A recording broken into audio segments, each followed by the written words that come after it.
मुझे लगता है गांधी को समझने और परखने के लिए हमें गांधी से संबंधित अध्ययन सामग्रियों से इतर उन लोगों तक पहुंचना चाहिए जिन्होंने न केवल गांधी दर्शन व चिंतन को जाना है बल्कि अपने निजी जीवन में व्यवहारिक रूप में उतारा भी है। अब मैं सेतु पांडुलिपि पुरस्कार 2024 के पुरस्कृत लेखक श्री परेम मांडवी जी आमंत्रित कर रही हूँ कि वे यहाँ आए और गांधी के बहाने गांधी के कुछ और पहलुओं से हमें रूबरू करवाएं। पराग जी। आप सभी को मैं प्रणाम करता हूँ। बहुत सारी बातें हैं इस समय मेरे मन में। मुझसे पूर्व सभी लोगों ने गांधी के बारे में और कुछ ये जो पुस्तक है इसके बारे में अपनी बात रखी है।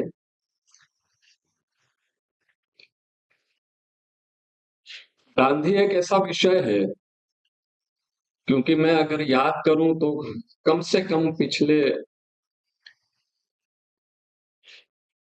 15 साल से तो लगातार वो मेरे जीवन का एक अभिन्न हिस्सा है। और मुझे ऐसा लगता है कि गांधी का खुद का लिखा हुआ, बोला हुआ जितना साहित्य उपलब्ध है, जो कि भारत सरकार के प्रकाशन विभाग से करीब 99 खंडों में प्रकाशित है, और हर एक खंड कम से कम एक अंदाज अगर हम लगाएं 500 पृष्ठों का है, और जो पिछले कई सालों से अनुपलब्ध है। तो इतना तो गांधी ने खुद लिखा या बोला है। और मैं पिछले कई सालों से लगातार, पिछले 4 साल से लगातार हर दिन गांधी का एक विचार साझा करता हूँ अलग अलग माध्यमों से। लेकिन इन पिछले 4 सालों में लगातार पढ़ने के बावजूद मैंने 17वें खंड से शुरू किया था, क्योंकि मैंने यह सोचा था कि जब गांधी भारत आ गए और उसके बाद में जब वो सक्रिय हुए, तब से मैं उनके विचार लेना शुरू करूं। तो 17वें खंड से शुरू किया था, 4 साल से रोज उसको साझा कर रहा हूं, और अभी मैं सिर्फ 22वें खंड की शुरुआत में पहुंचा हूं। तो इतना विपुल साहित्य है, जितना विपुल साहित्य है उतने ही भ्रम, उतनी ही गलतफहमियां, उतने ही आरोप भी हैं। जैसा कि अभी सौरभ जी ने भी ये कहा था, और मैं भी अक्सर, क्योंकि अब लगातार गांधी के बारे में पढ़ना, लिखना और बोलना ये चालू रहता है, तो अक्सर कहीं जाता हूं तो ये परिचय कराया जाता है कि गांधीवादी विचारक।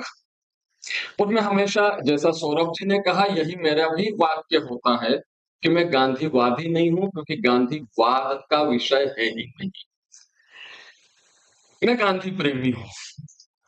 और सच ये है कि जितना ज्यादा मैं गांधी को पढ़ते जाता हूं, अभी तो मैंने बहुत कम हिस्सा गांधी का पढ़ा है, जितना ज्यादा मैं पढ़ते जाता हूं, मैं उस व्यक्ति के प्रेम में और गहराई से पढ़ते जा रहा हूं। क्या अद्भुत व्यक्ति था।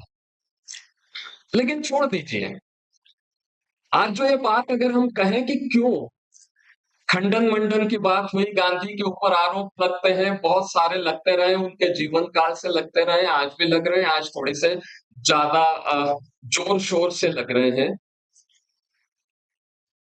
हम उसका खंडन करें या हम समर्थन करें, उससे गांधी को क्या फर्क पड़ेगा। गांधी 75 साल पहले मर गया।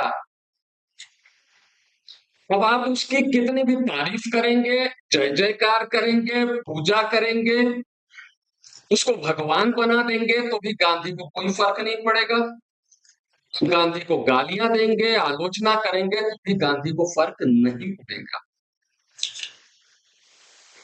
लेकिन फिर भी हर साल आप एक एवरेज अगर माने, तो कम से कम 50 किताबें गांधी के ऊपर, गांधी के जीवन पर, गांधी के विचारों पर पूरी दुनिया में छिपती हैं। पिछले 3 सालों से मैं अजमेर में हूँ और हम पिछले 3 सालों से अजमेर में गांधी महोत्सव आयोजित करते हैं, जो 7 से 10 दिनों का होता है और उस दौरान हम ज़्यादा से ज़्यादा संस्थाओं में, ज़्यादा से ज़्यादा लोगों तक पहुँचने का प्रयास करते हैं। तो हर साल करीब 40-50 संस्थाओं तक हम पहुँचते हैं। और उसके दौरान हम खोज रहे थे कि गांधी के ऊपर लिखी हुई कितनी किताबें हैं जो उपलब्ध है, जिनकी जानकारी, और हमारे बहुत सीमित साधनों के बावजूद जो सूची हमारे हाथ लगी, उसमें 2200 किताबें थी, 2200 किताबें। और मैं बिल्कुल अच्छी तरह से जानता हूं कि जितनी किताबें गांधी के ऊपर लिखी गई हैं और जितनी पूरी दुनिया में लिखी गई हैं, उसका ये आधा भी संख्या नहीं। क्यों गांधी की तरफ लोग, गांधी के विचारों की तरफ इतने आकर्षित हो रहे हैं? उसका एक सीधा सा कारण है। आज के समय में इस देश की या पूरी दुनिया की 5 सबसे बड़ी समस्याओं के बारे में विचार कीजिए। एक सूची बनाइए 5 समस्याओं की। मैं अभी जब सोचता हूं कि इस देश के सामने क्या बड़ी समस्याएं हैं, इसका कोई क्रम महत्व के हिसाब से नहीं बता रहा हूं, जैसा मुझे याद आ रहा है मैं वैसे बताते जाऊंगा, या कहीं मैंने शायद लिखा भी है। लेकिन हम देखें, अगर इस देश में गरीबी निश्चित रूप से बहुत बड़ी समस्या है। जब हम गरीबी कहते हैं तो उसमें आप अमीरों और गरीबों के बीच में निरंतर बढ़ती हुई खाई को भी समाविष्ट कर सकते हैं। बेरोजगारी, ये भी एक बहुत बड़ी समस्या है। सांप्रदायिक आधार पर, धार्मिक आधार पर या जातीय आधार पर द्वेष जो फैलाया जा रहा है, सांप्रदायिकता और जातीयता हम अगर कहें, ये हमारे देश की एक बहुत बड़ी समस्या है। इस तरह से आप कोई भी 5 समस्याओं को, अगर एक पर्यावरण का संकट जो है आज पूरी दुनिया के सामने, तो इस तरह से आप अगर किसी भी समस्या के बारे में, जो प्रमुख समस्याएं हैं, आप 5 को 10 भी कर लीजिए, और मैं पूरी भरोसे के साथ, पूरी गारंटी के साथ कहता हूं कि उन सब समस्याओं का व्यावहारिक समाधान गांधी के विचारों में आपको मिल जाएगा। दुनिया का कोई दूसरा ऐसा विचारक, ऐसा चिंतक मुझे बता दीजिए जिसके चिंतन का, जिसके विचार का, जिसके अध्ययन का और जिसके कार्य का, क्योंकि गांधी सिर्फ बात नहीं करते हैं, गांधी अपने विचारों को निरंतर कार्यान्वित करने की प्रक्रिया में भी लगे रहते हैं। ये दोनों चीजें उनके साथ में चलती रहती है। तो कोई दूसरा ऐसा चिंतक, कोई दूसरा ऐसा विचारक इस पूरी दुनिया में आपको ढूंढने पे नहीं मिलेगा कि जीवन का शायद ही ऐसा कोई क्षेत्र हो, कोई ऐसा विषय हो जिसपे गांधी ने मूलभूत चिंतन ना किया हो, विचार ना किया हो, जिसके समाधान उन्होंने व्यक्त ना किए हो और जिसमें उन्होंने काम ना किया।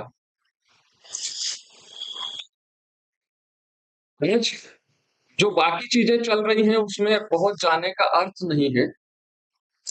लेकिन एक और चीज है कि हम लोगों ने, अगर हम पूछे, एक सामान्य सर्वे अगर किया जाए कि इस देश का आम नागरिक गांधी के बारे में क्या जानता है, तो कमोबेश एक ही चीज भर के आती है, और वो है, कई लोग उससे इनकार करते हैं, आज बड़ी ताकत में कर रहे हैं, लेकिन जो एक सामान्य एक छवि आती है, वो है कि गांधी ने इस देश को स्वतंत्रता दिलाई, या उसको थोड़ा सा माइल्ड करके बोले तो इस गांधी ने इस देश के स्वतंत्रता आंदोलन का नेतृत्व किया।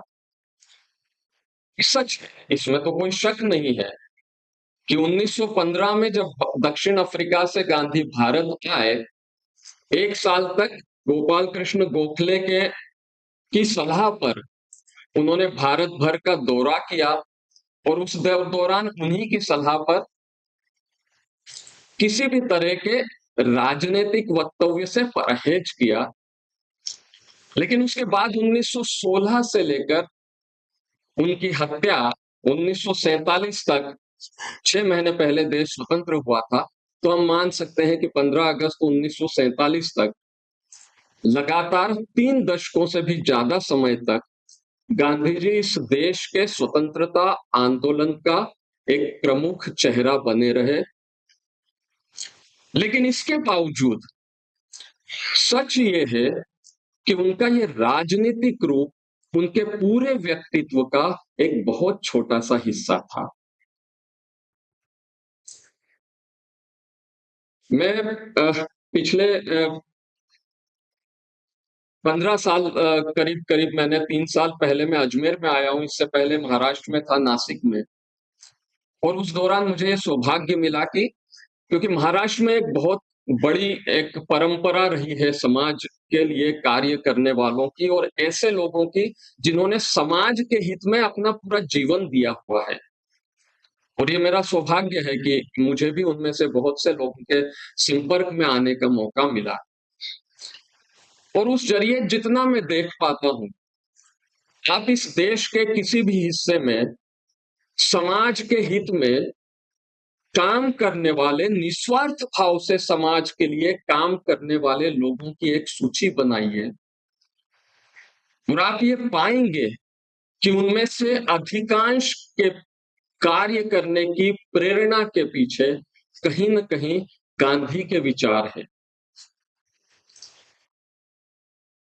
ये जो इतनी बड़ी परंपरा है जो गांधी के जीवन काल से लेके आज तक चली आ रही है,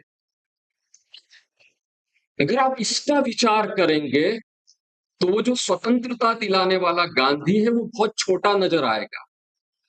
लेकिन दुर्भाग्य से हम गांधी के उस रूप के बारे में बहुत जानते भी नहीं है, बहुत चर्चा भी नहीं करते हैं।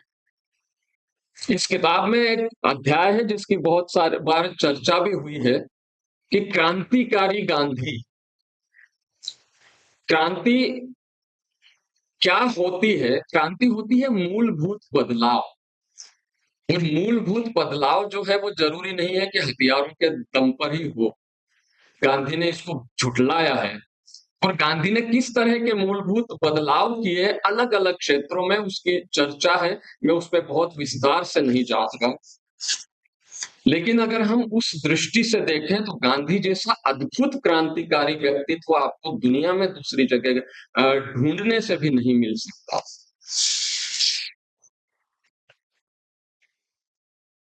इस पूरी प्रक्रिया का एक बहुत छोटा सा एक और चीज मैं यहाँ पर दर्ज करना चाहता हूँ। जो एक चीज मैंने दर्ज की कि गांधी को हमारी जरूरत नहीं है, गांधी को इस दुनिया की जरूरत नहीं है, गांधी को हमारी प्रशंसा और पूजा की जरूरत नहीं है। हमको गांधी की जरूरत है, हमको गांधी के विचारों की जरूरत है। क्योंकि अगर आज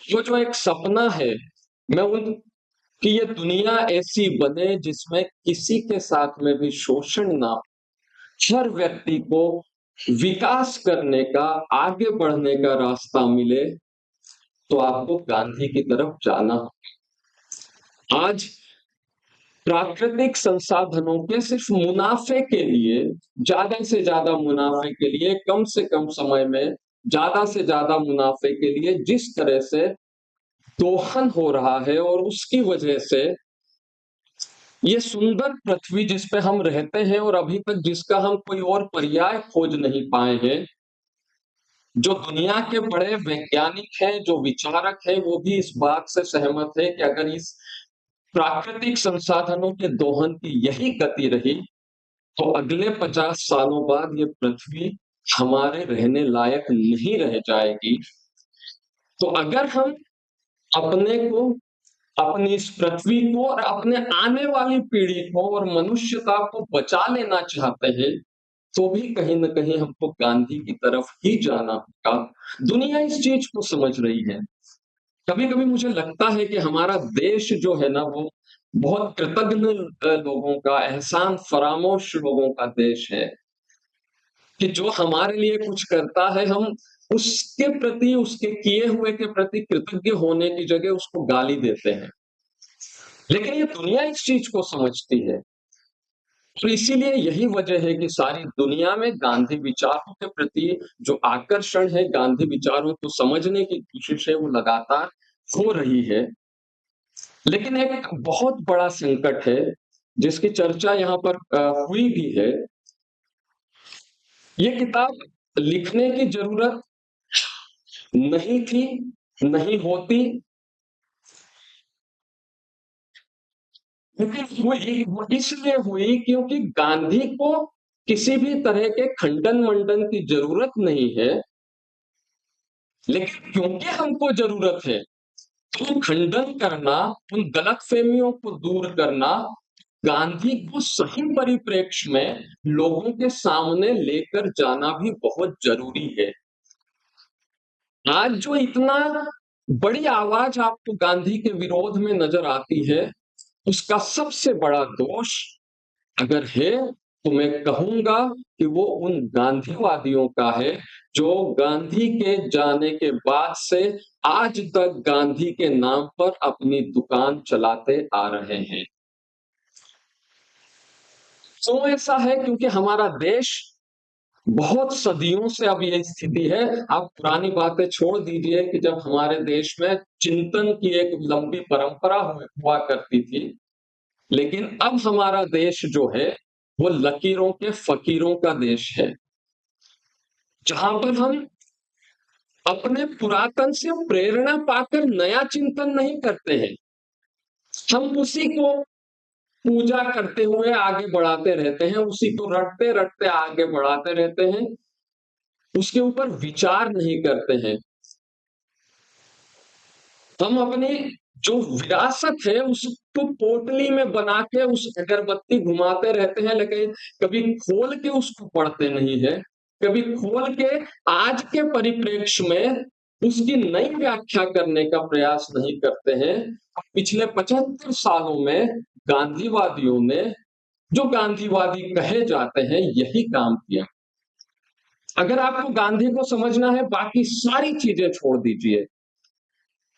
लेकिन अगर आपको गांधी को समझना है तो गांधी ने 75 या 100 साल पहले जो कहा और जो किया, अक्षरशः अगर आप उसको फॉलो करने का प्रयास करेंगे, उसका अनुकरण करने का प्रयास करेंगे, तो आप गांधी से बहुत दूर रह जाएंगे। गांधी की जो सबसे बड़ी विशेषता थी कि गांधी पुरातन से प्रेरणा पाते हुए भी हर दिन नया होता था।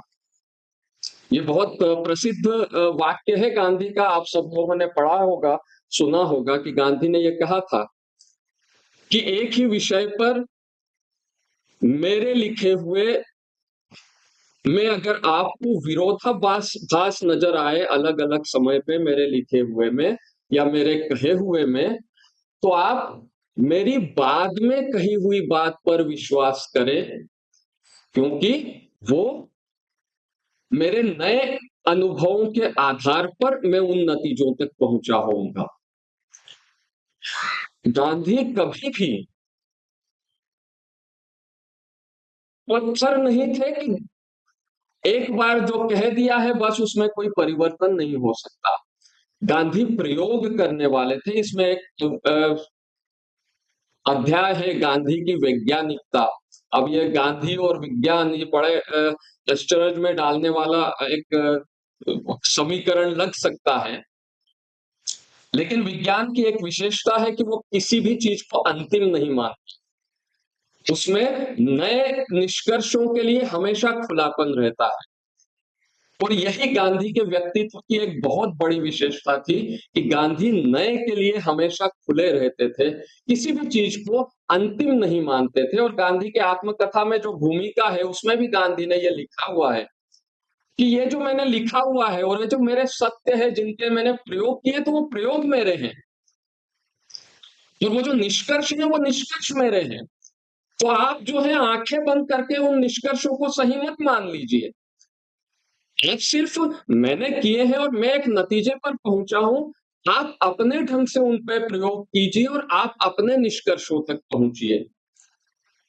आज हमको गांधी की नए सिरे से गांधी विचारों की व्याख्या करनी होगी। सत्य तो नहीं बदलेगा, लेकिन तरीके बदल सकते हैं।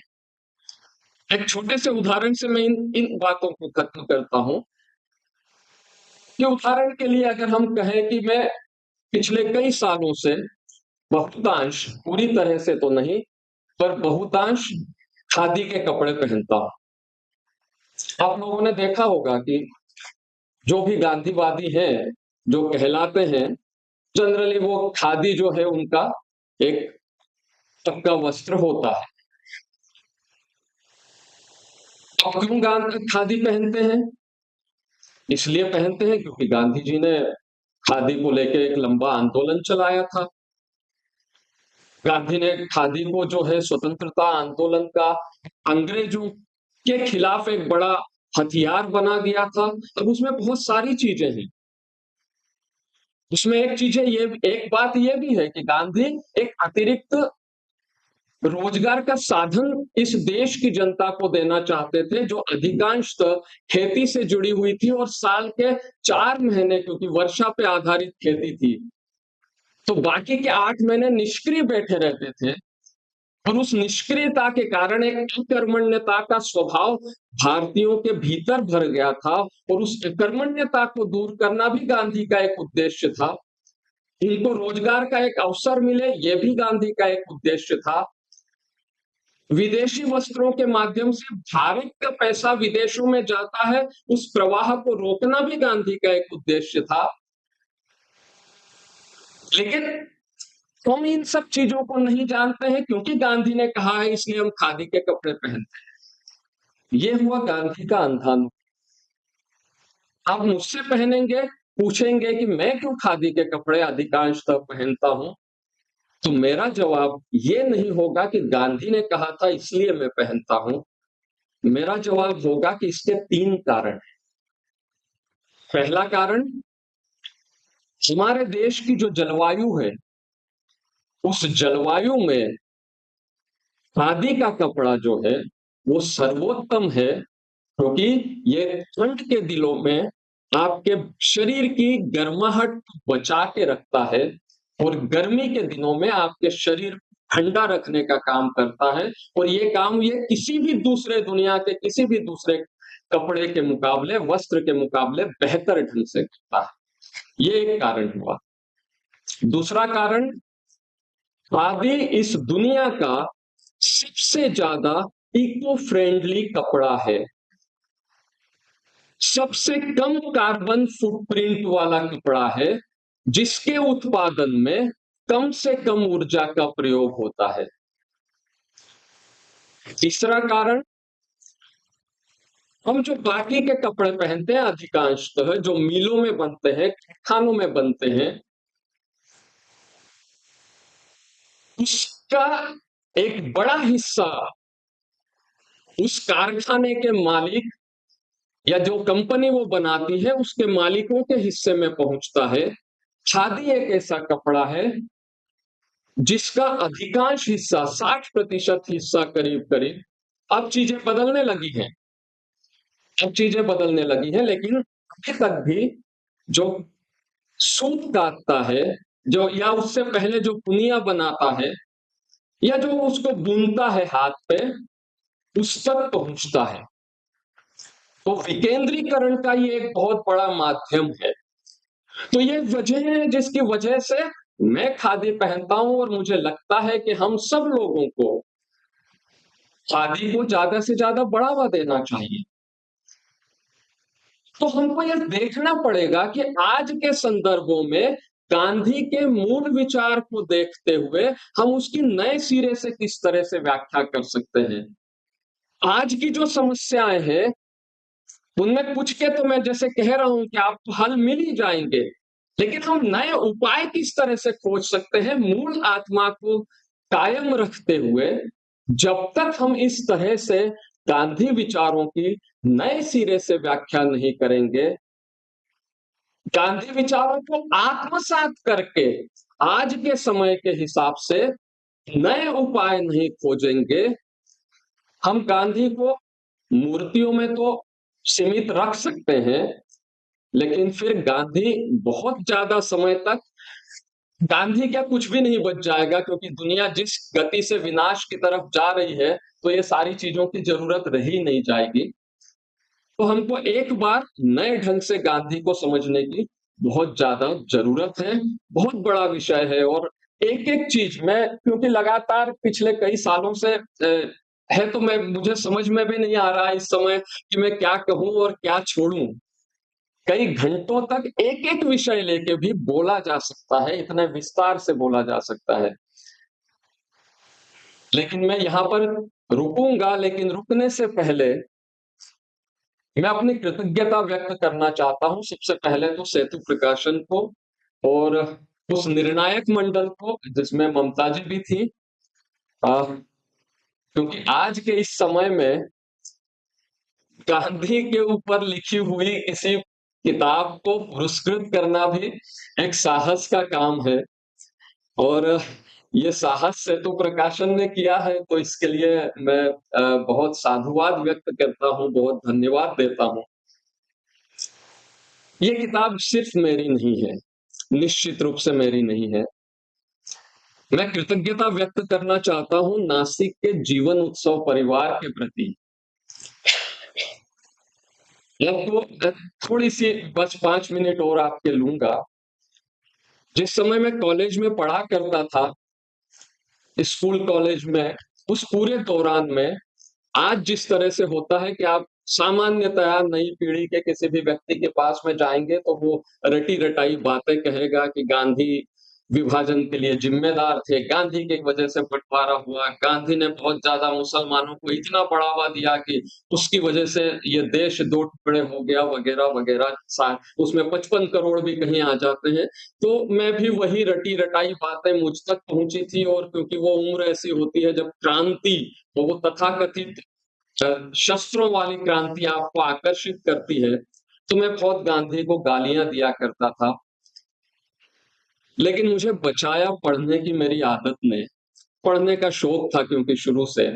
तो सबसे पहले गांधी की आत्मकथा पढ़ी, गांधी के ऊपर कुछ किताबें पढ़ी और मेरे दिमाग के जाले एक चीज़ गांधी के साथ में ये बड़ी खूबसूरती है कि आप वैसे चाहे जितना सुनी-सुनाई बातों से गांधी का चाहे जितना विरोध कर लीजिए, लेकिन जब आप मूल रूप से एक बार गांधी को पढ़ने शुरू करेंगे, पढ़ना शुरू करेंगे, तो थोड़े ही दिनों में आपके दिमाग के सारे जाले साफ हो जाएँगे। इतना पारदर्शी व्यक्तित्व जो है दूसरा कोई आपको मिलेगा नहीं। तो जाले तो साफ हो गए, लेकिन बहुत ज़्यादा गांधी को लेके कोई उस तरह से आकर्षण भी नहीं था, बाकी भी तमाम जीवन के चीज़ें थी। लेकिन जब मैं नासिक में पहुँचा 2007 में, तो वहाँ पर गांधी विचारों के आधार पर समाज में सच्ची वैज्ञानिक जीवन शैली, है ना? ये शब्द बड़ा विशिष्ट है कि सच्ची वैज्ञानिक जीवन शैली, उसका प्रचार-प्रसार करने वाली समूह था, वो कोई संस्था नहीं है, समूह था कुछ लोगों का जो गांधी विचारों से प्रेरित और प्रभावित थे। और वो जीवन उत्सव नाम का एक आयोजन करते थे। मैं उस आयोजन से जुड़ा और उसके बाद धीरे-धीरे उन तमाम लोगों के साथ में रहते हुए और मैं बहुत छोटे-छोटे मतलब किस तरह के लोग थे उसमें।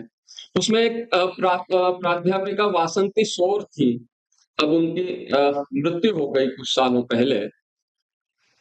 उनको गांधी की गोद में खेलने का मौका मिला और आचार्य विनोबा भावे ने उनको पढ़ाया। और उन्होंने पूरा जीवन जो है वो गांधी विचारों के आधार पर बिताया था। और उस उम्र में भी जब मैं उनसे मिला तो करीब 80 वर्ष की उनकी उम्र थी, लेकिन पूरी जोश के साथ में, पूरे उत्साह के साथ में गांधी के विचारों को समाज में ले जाने के लिए वो किसी भी युवा के मुकाबले में ज़्यादा सक्रिय रहा करती थी।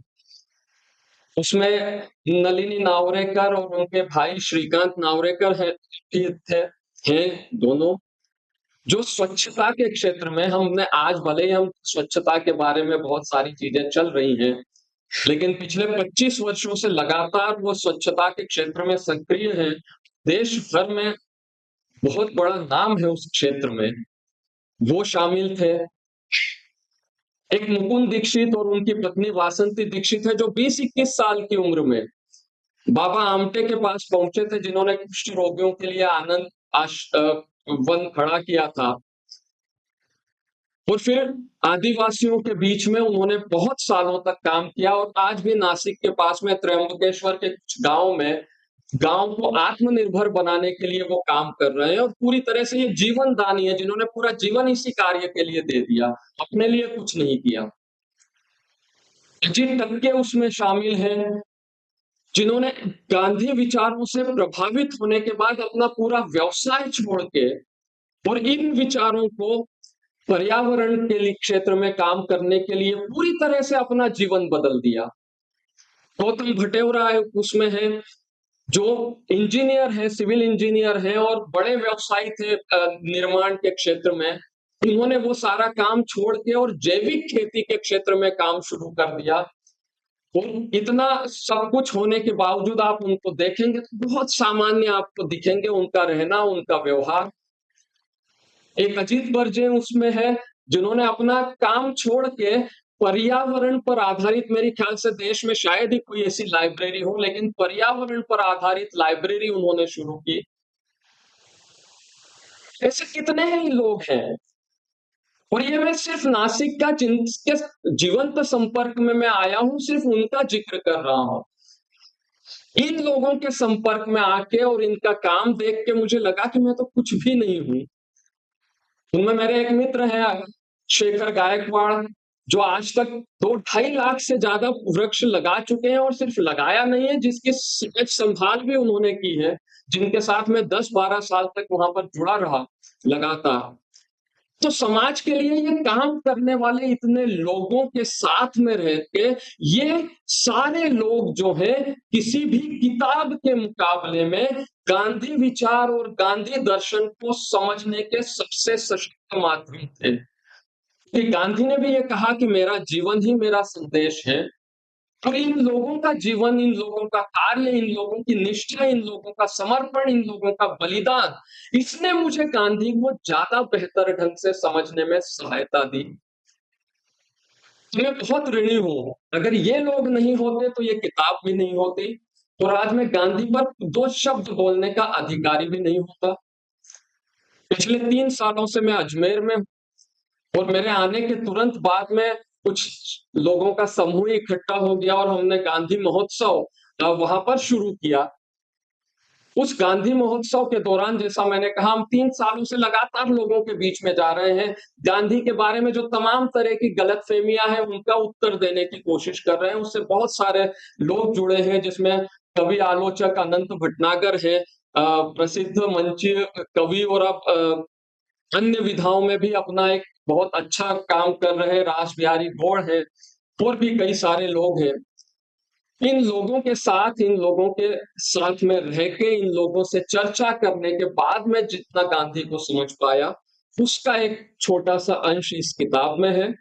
तो ये मेरी किताब सिर्फ मेरी नहीं है, ये मेरी किताब इन तमाम लोगों की किताब है, और उन तमाम लोगों की किताब है जो गांधी को लेकर, गांधी के विचार को लेकर इस समाज में काम कर रहे हैं।